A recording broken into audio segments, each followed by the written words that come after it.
नमस्कार. उद्या पहिला श्रावण सोमवार व नागपंचमी 2 तासाचा राहुकाळ असणार आहे.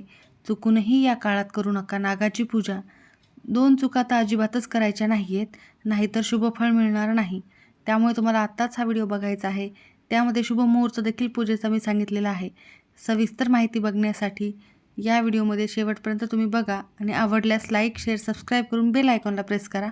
कमेंट बॉक्समध्ये ओम नागदेवताय नमो नमः, ओम नमः शिवाय लिहायला अजिबात विसरू नका.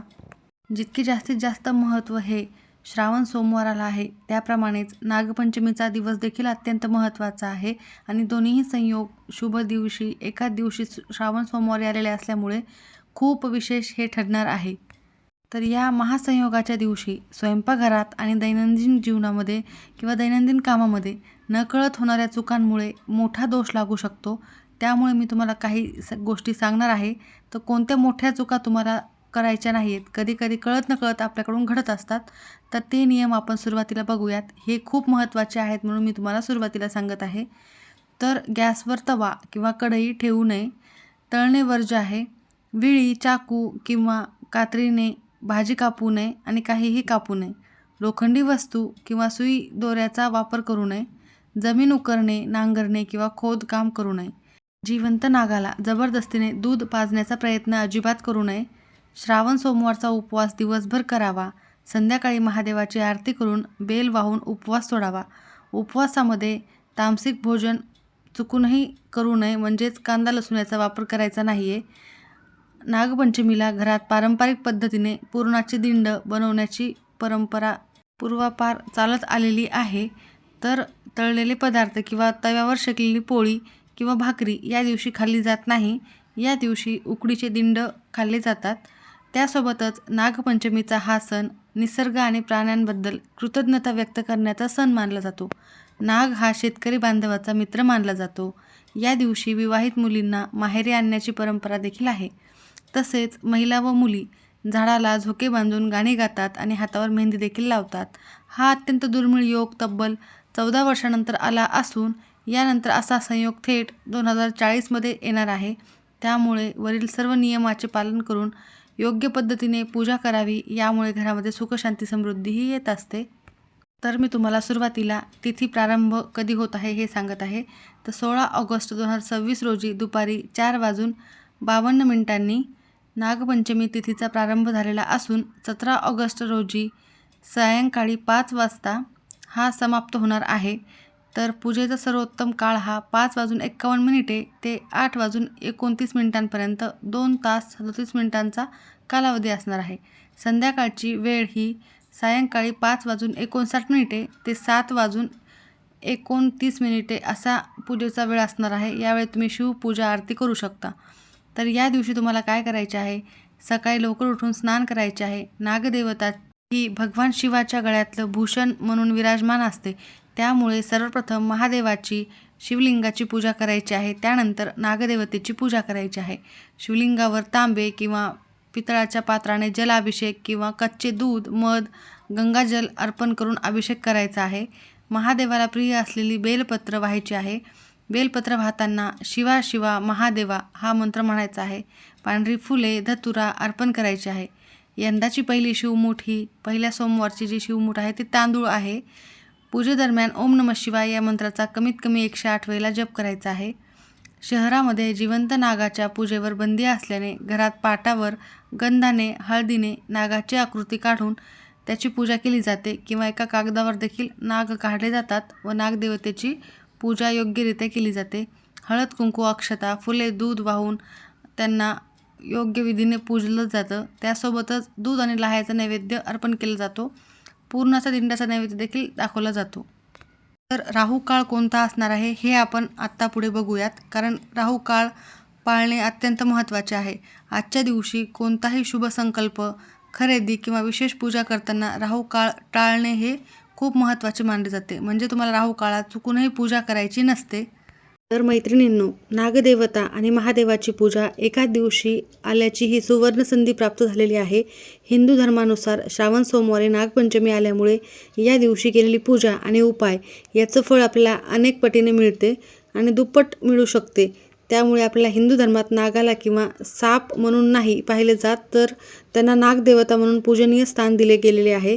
श्रावण महिना हा भगवान शंकराला समर्पित असल्यामुळे त्यांच्या गळ्यामध्ये नाग हे विराजमान असतात आणि नागदेवताची पूजा केल्याने नक्कीच घरामध्ये सुखशांतीही प्राप्त होत असते. श्रावणातील नागपंचमी विशेष धार्मिक महत्त्व याचे खूप जास्त आहे आणि त्यासोबतच जेव्हा आपण नागाची पूजा करणार आहोत तेव्हा 1 ते 2 तासाचा राहू काळ असणार आहे आणि तो अशुभ काळ मानला जातो. या काळात चुकूनही पूजा करायची नाही आहे. तर पूजेचा शुभ मुहूर्त कोणता असणार आहे हे आपण सुरुवातीला पाहिलेलं आहे, परंतु तुम्हाला जर वेळ नसेल त्या शुभ वेळेमध्ये पूजा करण्यासाठी, तर मग दिवसभरामध्ये कोणत्या 2 तासामध्ये तुम्हाला पूजा करायची नाही आहे आणि कधी करू शकता हे आपण पुढे पाहूयात. तर उद्या आपल्याला योग्यरित्या नागाची पूजा करायची आहे. तुम्ही एका पानावर नाग काढू शकता किंवा मग विकत फोटो आणला तरीही चालेल आणि विधिवत पूजाही करायची आहे. घरातील वातावरण हे प्रसन्न असायला हवे आणि आपल्याला चुकूनही काही चुका करायच्या नाही आहेत. जर या चुका झाल्या तर पूजेचे शुभ परिणाम आपल्याला पाहायला मिळणार नाहीत. तर आपल्याला संकटे, अडचणी आपल्या मागे लागत असतात जर आपल्याकडून चुकून काही चुका झाल्या तर. म्हणूनच उद्या नागपंचमीच्या दिवशी तुम्ही काहीच नाही केले तरी चालेल, परंतु या काही चुका आहेत त्या तुम्हाला अवश्य टाळायच्या आहेत. तर मी तुम्हाला सुरुवातीला सांगितल्याप्रमाणे चुलीवरती किंवा गॅसवरती तवा ठेवणे अशुभ मानले जाते. तव्याचा वापर करूच नका. तळायचे देखील पदार्थ नाही आहेत. या दिवशी कापायचे देखील नसते आणि चुकूनसुद्धा चाकू सुरीचा वापर करायचा नाही आहे.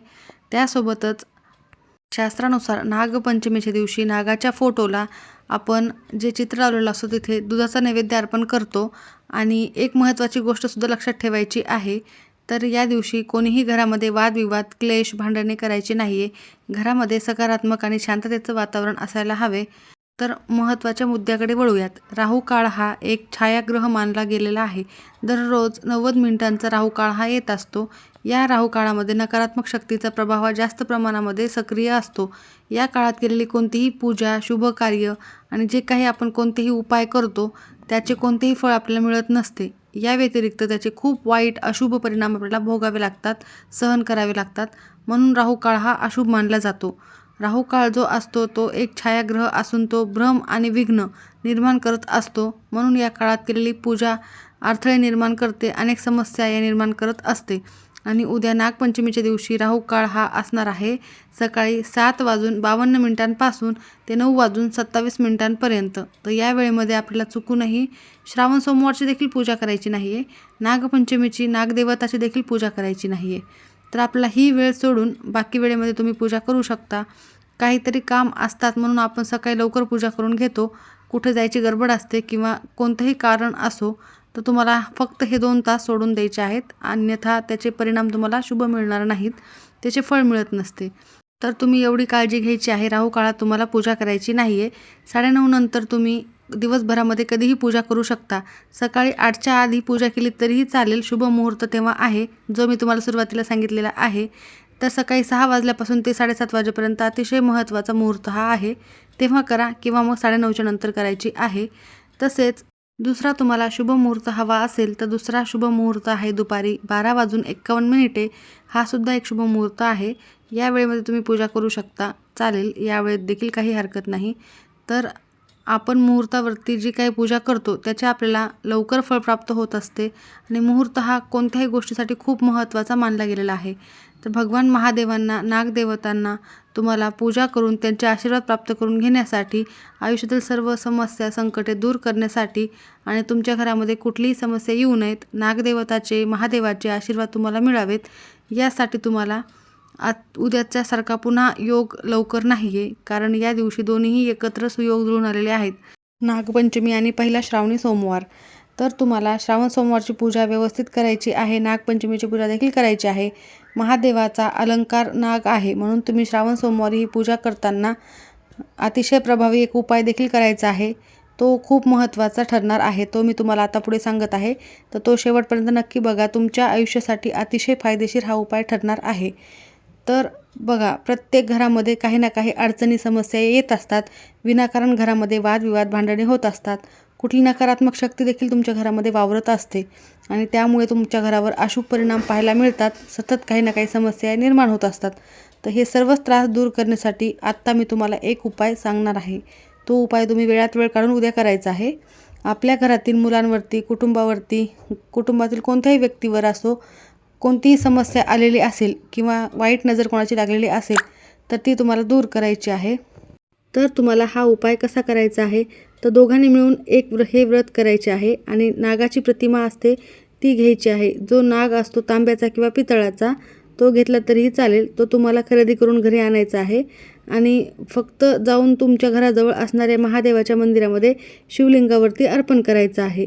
आणि त्यानंतर दोन्ही हात जोडून तुमची जी काही समस्या आहे तिथे तुम्हाला सांगायची आहे. किती सोपा उपाय आहे पण अतिशय प्रभावी ठरणार आहे. फक्त एवढा हा उपाय तुम्ही मनोभावे श्रद्धेने करा. 100% तुमच्या नात्यामध्ये नक्कीच दुरावा आलेला असेल तर तो दूर होईल, गोडवा निर्माण होईल आणि तुमच्या घरामध्ये कुठलेही वादविवाद, कोणतीही नकारात्मक शक्ती असो ती राहणार नाही, पूर्णतः नष्ट होणार आहे. तर राहू काळामध्ये तुम्हाला चुकूनही नागाची पूजा करायची नाही आहे आणि श्रावण सोमवारची देखील पूजा करायची नाही आहे. उद्या जास्तीत जास्त ओम नमः शिवाय या मंत्राचा जप करत राहा.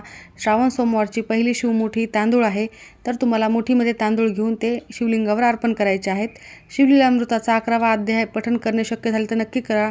श्रवण देखील करू शकता. माझ्या मोनिका कुलकर्णी MK या चॅनलवर तुम्हाला तो नक्की मिळून जाईल व्हिडिओ.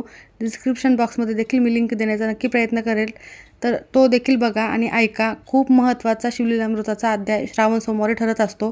तुम्हाला अनेक पटीने रुद्र केल्याचे पुण्यफळ प्राप्त होत असते. आवर्जून करा आणि या 2 तासामध्ये तुम्ही चुकूनही नागाची पूजा करू नका, जो मी तुम्हाला सुरुवातीला सांगितलेला आहे.